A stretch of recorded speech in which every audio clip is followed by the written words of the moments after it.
Brotherhood of Steel? What's that even mean? The men over here are confused. We need to do something bold. We can't just stay the U.S. Army. This isn't no war game. Turn that off! Civilization. Its leaders failed us. Senators, generals, presidents, all those bastards. Their failure almost destroyed all mankind. But I look around here. Brave, crazy, and crazy brave. The Army way. And I see survivors. People too stubborn. People too damn ornery to die. Everyone around me keeps saying, shut the world out, only look out for ourselves. Even my goddamn son. But the Brotherhood alone can't rebuild what's lost. We need them. We'll preserve what's best of what's come before us and use it. And one day, we will reclaim what was lost. Let us forge a brotherhood of steel. Brains, brawn, and bravado to spare. And what did they do? Close ranks. You trust the outsiders too readily. They will betray you. Get paranoid. So we have to grab every schematic, every holotape, every book, every goddamn note that holds the building blocks of the old world before it is too late. Refuse to work with one another. Look around! Look at everything! The death, the destruction, the end of the world! But if we don't deal with the Bravos once and for all, they could kill everyone. EL-7 is gold. Repeat, EL-7. We got no idea how many are in the cave. God help us. And it cost them all their lives. The Brotherhood is dead. But I'm relieved.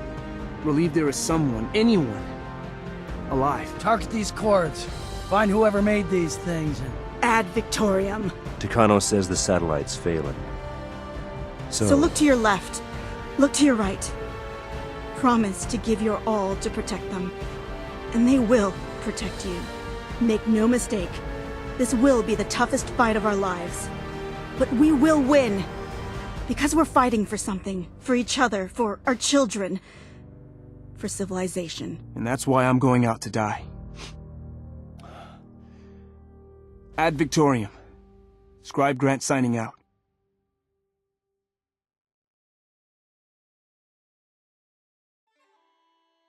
Heroism is often romanticized as a trait of a flawless individual who stands as a symbol of pure good. However, in the world of Fallout, good and bad get more blurry the further you get away from October 23rd, 2077, the literal end of the modern world. True heroism is more complex, encompassing not just the triumphs but also the flaws, struggles, and difficult decisions that define somebody. The Appalachian Brotherhood of Steel, a faction within the base game of Fallout 76, not the DLC content led by Paladin Ramani and Knight Shin, exemplifies the imperfect heroism one may take on. The transformation from mere army survivors to the community-oriented military group, and then into an isolated and insular faction. History tells us that heroes falter. Well-intentioned heroes falter, lose their way, and faced the consequences of their choices. And the Brotherhood definitely faced their end because of the path that they set on. Fallout 76, for all of its faults, has some of the best storytelling in the entire series, and I think that the Brotherhood of Steel may just be the best story in Fallout's history. The origins of the Brotherhood of Steel come from Roger Maxson in the Mariposa military base in California. Scientists experimented on prisoners of war with FEV, and those atrocities led to them seceding from the US military right before the bombs dropped. But that's not where the Appalachian story starts. It starts with a wargame simulation of Taggarty's Thunder, a US Army Ranger division. They heard the call and answered. Despite their initial hesitance, they forged alliances with other groups in Appalachia, such as the Responders and the Free States, fighting side by side against threats like the Super Mutants in the following years at the Battle of Huntersville, and in protecting trade caravans from the raiders of the Savage Divide. This cooperation marked a period of relative strength and community within the region, as they sought to protect and rebuild in the face of overwhelming odds. For 20 years, they held on to this belief, this community, and this trust. However, their focus began to change into that of the actual Brotherhood goal. the preservation of technology. The move to Fort Defiance marked a significant shift in their focus as they sought a more secure base to continue their operations of safeguarding humanity. For nearly 2 decades, they had fought to maintain order and protect Appalachia for 20 years, building up goodwill within the region. However, you would be amazed how fast one can lose it. The Scorch Beasts, terrifying creatures that emerged from the depths of the Cranberry Bog, dismissed by others as mere rumors from the destruction of Harper's Ferry. The Brotherhood realized the true magnitude of these new threats.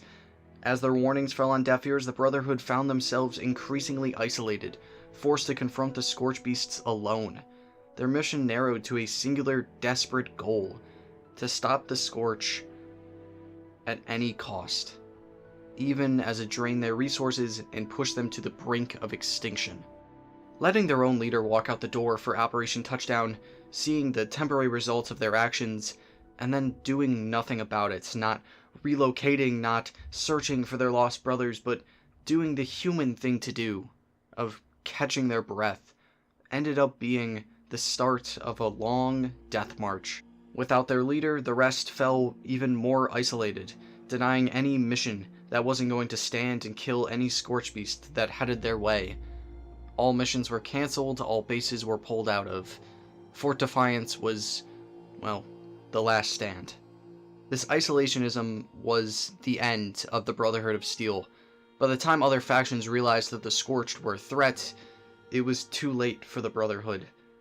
Their once strong relations with other groups had frayed beyond repair, leaving them to face them alone. Their final stand at Fort Defiance, where the last remnants of the Brotherhood were overrun by the Scorched, was the, well, culmination of their gradual downfall.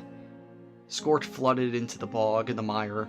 Thunder Mountain tried their best to hold off, to keep the power running to Defiance, but once the link was cut...